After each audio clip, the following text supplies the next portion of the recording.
bonjour, namasté. Voilà, alors la recette d'aujourd'hui, c'est un street food indien.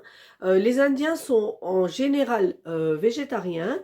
Les jeunes Indiens maintenant mangent de la viande, des œufs, du poisson. Mais souvent, comme ils habitent avec leurs vieux parents, ils respectent les parents qui ne veulent pas qu'ils mangent des œufs ou de la viande dans la maison. Donc, c'est souvent en forme de street food dans les rues qui se cuisinent ces petites recettes pour les gens qui aiment bien manger ces choses-là et qui ne peuvent pas les manger chez eux. Voilà. Donc, ce street food, c'est une galette qui s'appelle egg roll. Donc, c'est fait à la base de paratha, ce qui est un pain indien.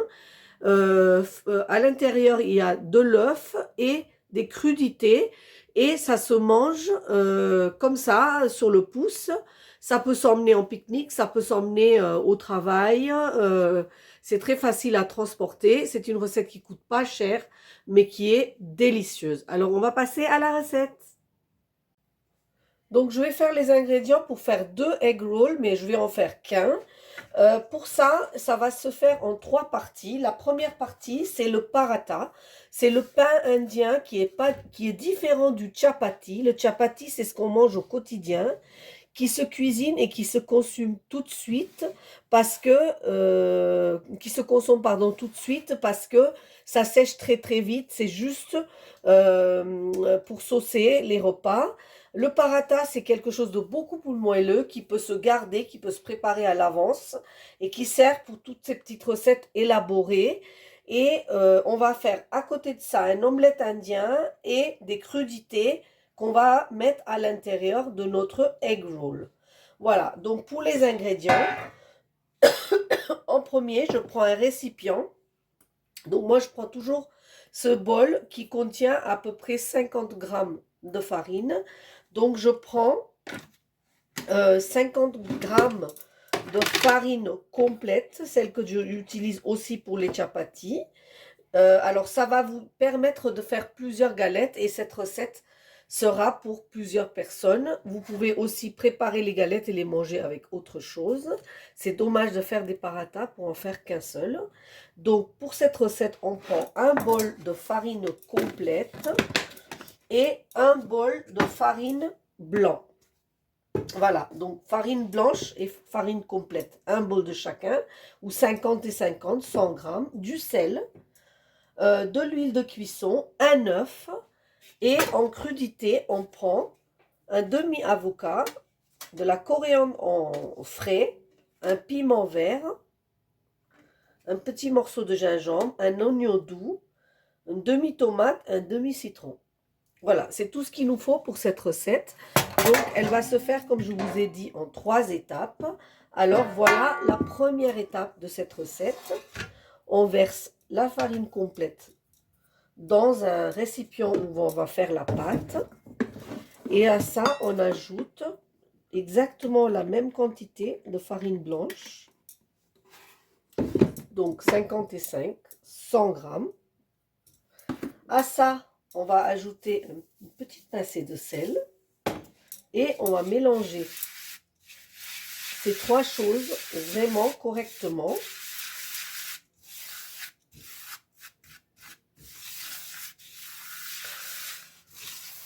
Voilà, pour que cette pâte soit vraiment bien homogène. Alors, à ça, on va prendre un petit peu d'eau qu'on va verser tout doucement dans notre pâte pour faire une pâte à paratha. Donc, la pâte à chapati n'est pas salée. Pour la cuisson, on n'utilise pas de matière grasse.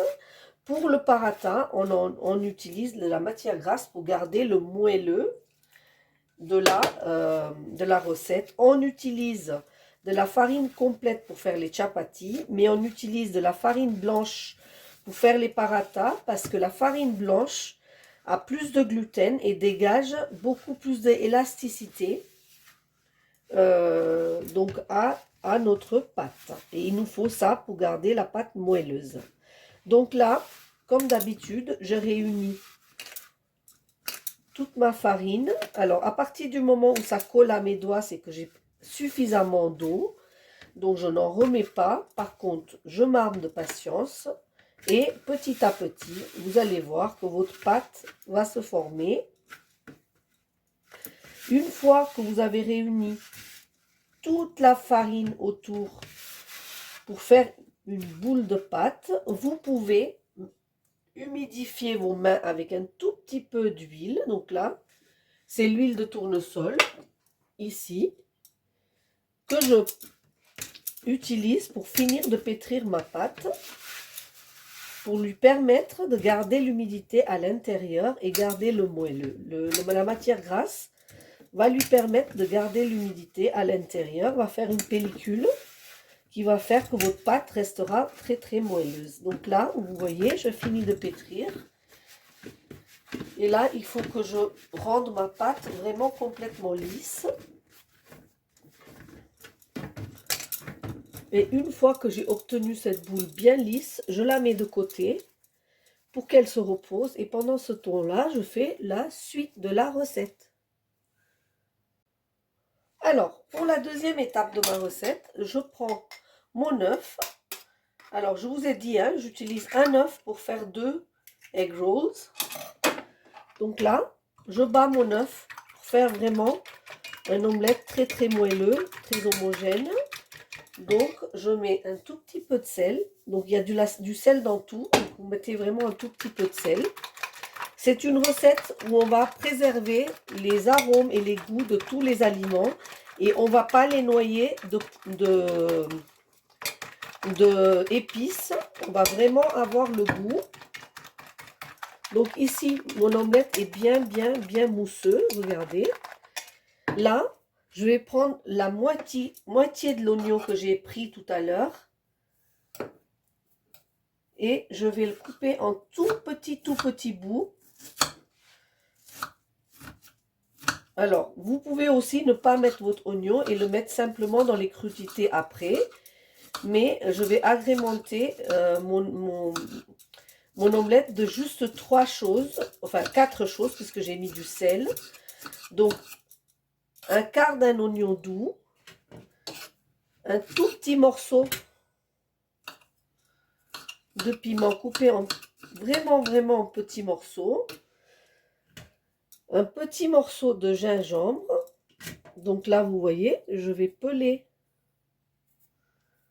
le morceau de gingembre, je vais lui enlever sa peau. Et ensuite, je vais l'émincer ici.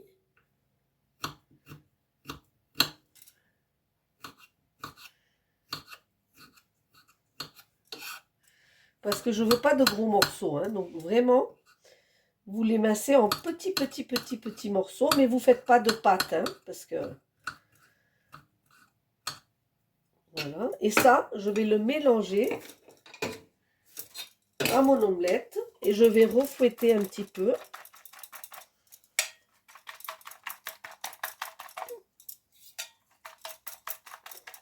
À ce moment-là, vous pouvez aussi mettre un peu de coriandre. Mais moi, je préfère mettre de la coriandre uniquement dans mes crudités. Ensuite, voilà, je vais prendre mes crudités qui sont ici.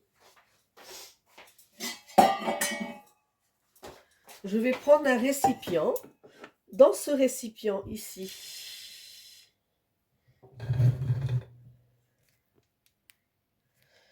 je vais enlever la peau de mon demi-avocat. Alors, c'est aussi une recette vraiment très pleine de bonnes choses, hein, bon pour la santé. Je vais le mettre aussi dans la catégorie santé et vitalité. Donc là, je coupe mon avocat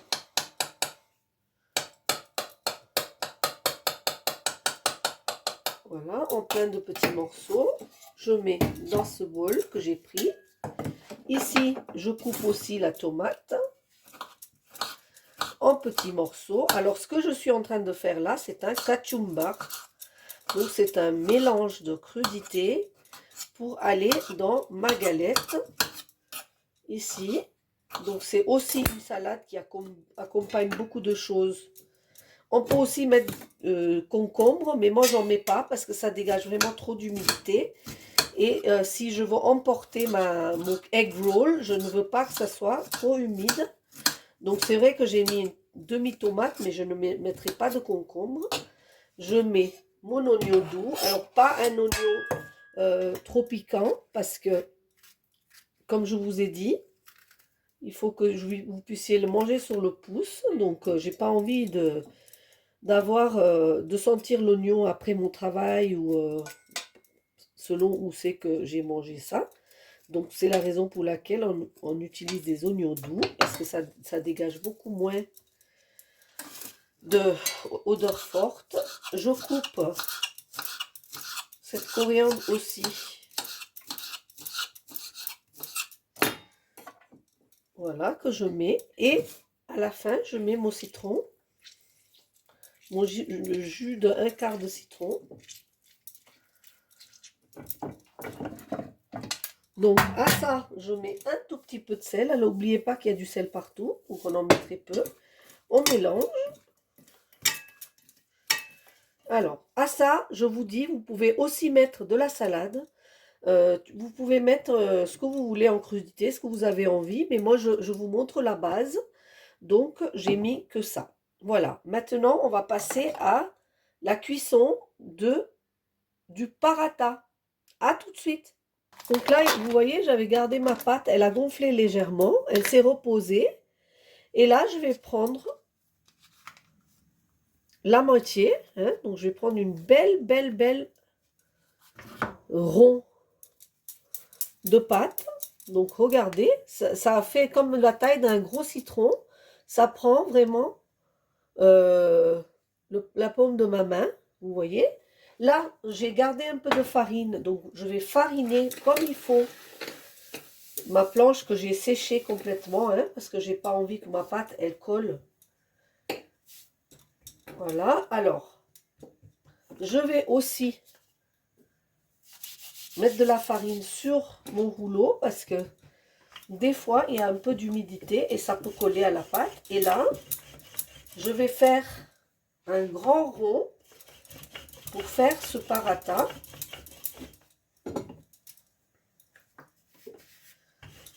Voilà, donc je vais l'étaler, vous allez voir, c'est un petit peu technique, mais une fois que vous savez faire, vous pouvez en préparer. Si vous n'avez pas de pain chez vous, vous faites ça pour n'importe quel repas, ça prend pas longtemps, et vous aurez toujours du pain chez vous, toujours, pour n'importe quel accompagnement. Voilà, donc là j'ai fait une grande, j'ai étalé la pâte. Sur ça, je vais mettre une noisette d'huile au milieu, que je vais étaler sur ma pâte, partout. Et là, je vais prendre de la farine et je vais le saupoudrer, parce que je veux faire comme une pâte feuilletée. Et vous allez comprendre. Et là, je prends le bout, là, ici, et je fais des plis. Je vais vous montrer comment ça fait. Voilà. Et ensuite, j'enroule comme ça. Voilà, c'est une technique pour faire une pâte feuilletée. Une fois que j'ai enroulé comme ça, vous voyez, je prends le bout, je le mets à l'intérieur et je roule. Tout ça, ça va faire des plis.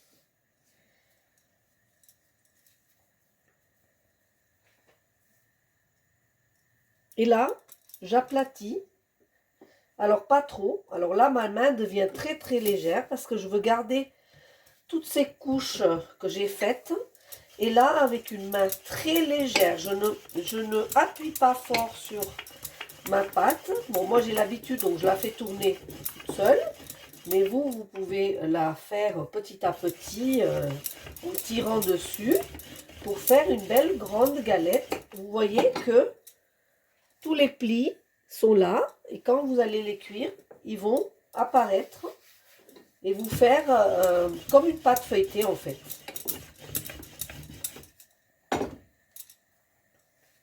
Prenez votre temps. La cuisine, c'est aussi thérapeutique, ça fait du bien. Il ne faut pas le faire quand on est pressé. Prenez le temps de cuisiner et videz la tête.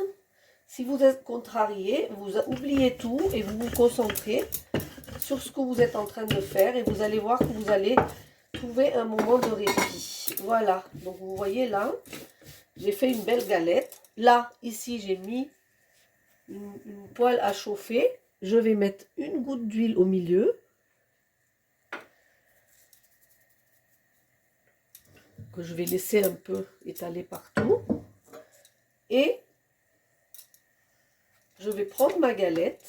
Je vais enlever un peu la farine qu'il y a dessus. Et je vais la poser. Voilà. Sur cette poêle. Et je vais la laisser cuire. Et vous allez voir. Donc là, je peux enlever tout ça. Puisque j'ai fini. Je vous en montre un. Mais j'ai pris le temps de vous le montrer. Et si vous n'avez pas compris, vous pouvez regarder de nouveau la vidéo autant de fois que vous voulez pour réaliser cette recette. Donc là, une fois que ma pâte commence à blanchir, je la retourne et je la cuis jusqu'à ce que j'obtienne des jolies taches rouges partout sur ce paratha. Donc vous voyez, une fois que j'ai eu des petites taches brunes d'un côté, je l'ai retourné et j'en ai eu de l'autre côté. Et maintenant j'arrête parce que ce côté est un peu moins cuit, donc je le laisse là. Et à ce moment-là, je prends mon omelette et je le verse sur mon pain au milieu.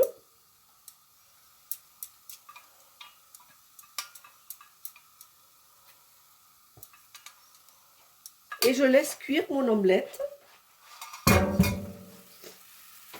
C'est pas grave si ça déborde, c'est pas un souci du tout. Hein? J'ai fait un grand pain, mais ça je peux le récupérer après. Vous laissez faire.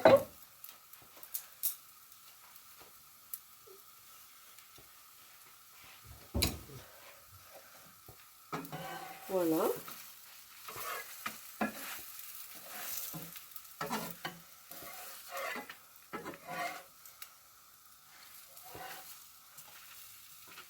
Et là, une fois que vous voyez que l'œuf est figé, vous prenez comme ça le pain et vous le retournez. Voilà. Et là, de suite derrière, vous le retournez de nouveau. Là, votre omelette, il a figé un peu plus.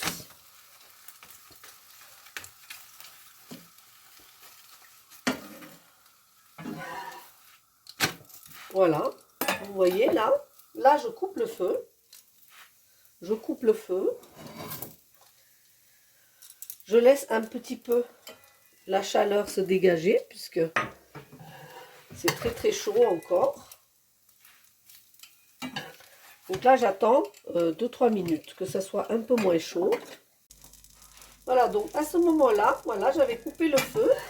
C'est très important de l'enlever là maintenant parce que sinon ça va continuer à cuire.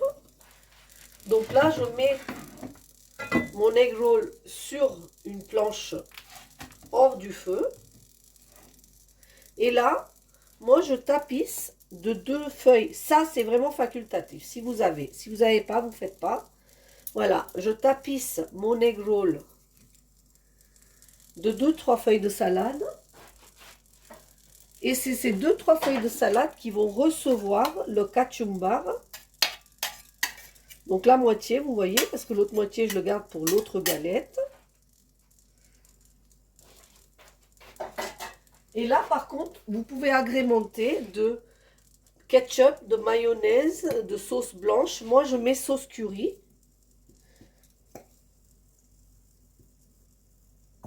Alors, cette sauce, c'est simplement de la mayonnaise mélangée avec le curry jaune. Voilà, c'est tout ce que c'est. Et là, qu'est-ce que je fais? Ben, je prends mon paratha, je l'enroule.